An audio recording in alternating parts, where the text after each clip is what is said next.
Хелло. Забудьте, пожалуйста, цю інформацію. Обязательно. Хелло, Лялямін. Колись давно.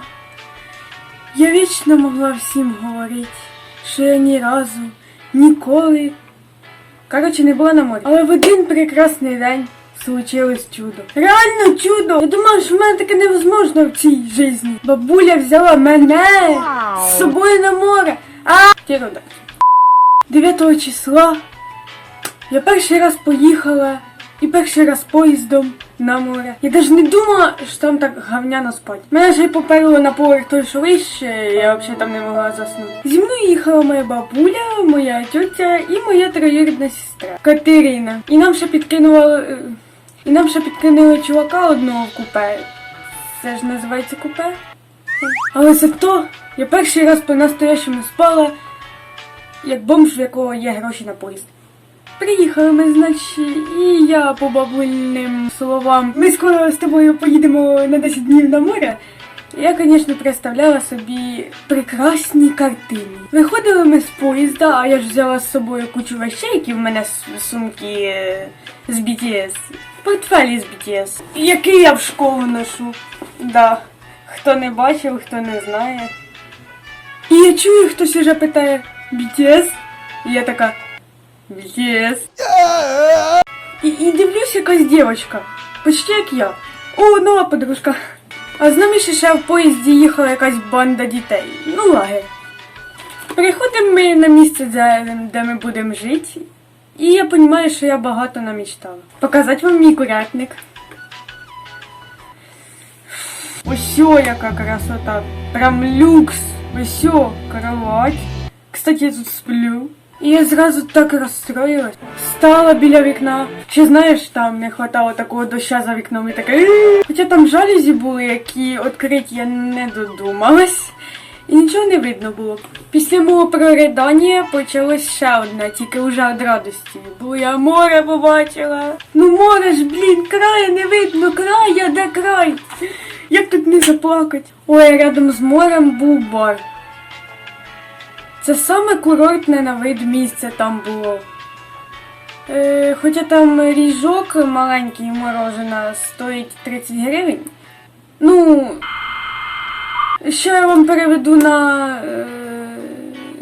Ось 79 рублів. Не знаю, вам це багато чи ні, але мені багато. А щас я скажу страшну новость. Листки попадали. Це не та страшна новость, яку я хотіла сказати. Оказалось, що це християнський лагерь. І та подружка, якій, кстати, нравиться Ексо, і якій почти вже 14 років, вона мене заставила піти на ту їхню божественну сходку. І всі там співали ті божественні пісні, і я така... Коротше, втекла я туди. У цього місця взагалі є 3 плюса. Для мене. Це море, той бар, в якому ввечері грає музика, і їжа. Кожний день в обід кавун.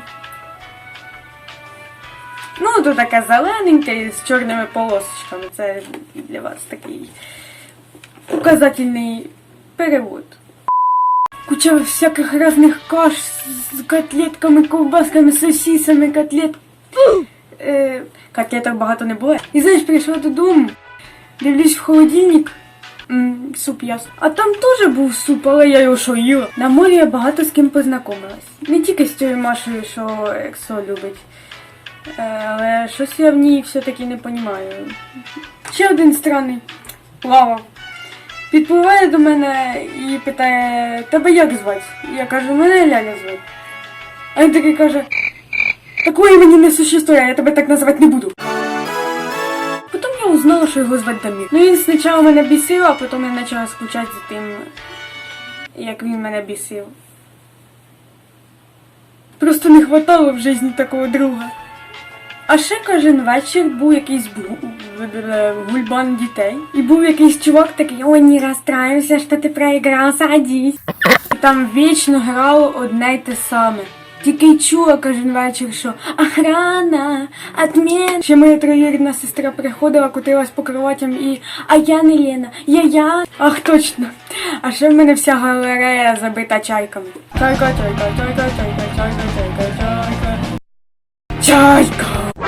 А ще там повно медуз. Я їх не фоткала, бо вони веє в желе. А ще я одну держала отак. Тільки без жал. Без щупалець, то есть. Я така. А там Мір в мене маленькими медузами вкидався, зараза. І в нього теж вректи є. Брат по нещастю. В принципі, так і пройшов весь мій відпуск. А ще там є душ, там душ є. Один раз ми зібрались і пішли в далекі долі, в Приморськ. І потім мені купили кофточку, в якій я сижу.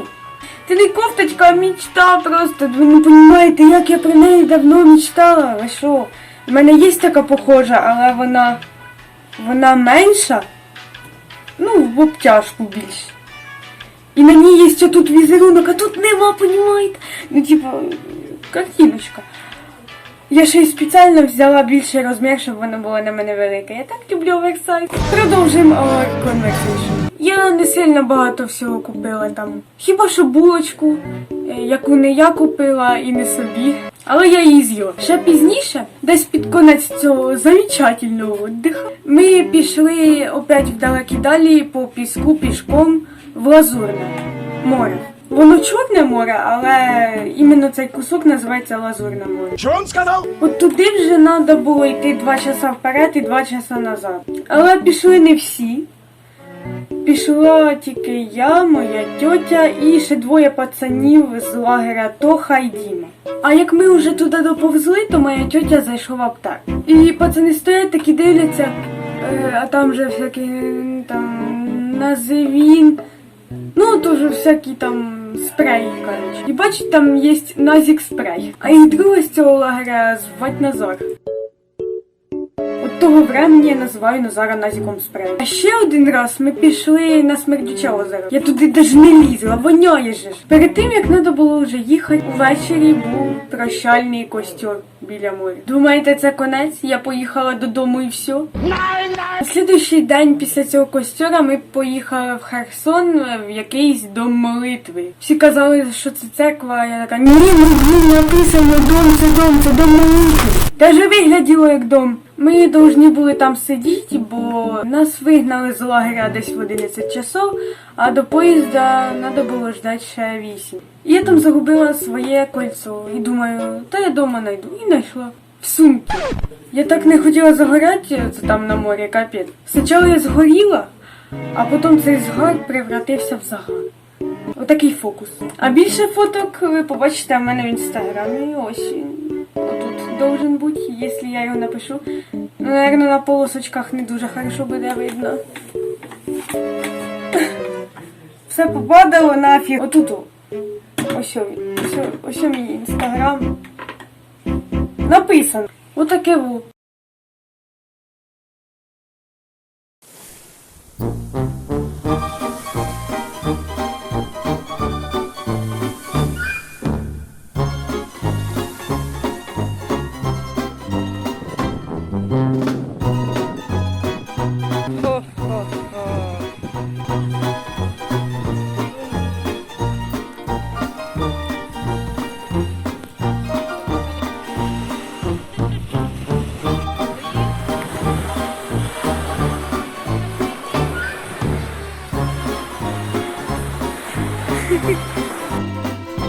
Thank you.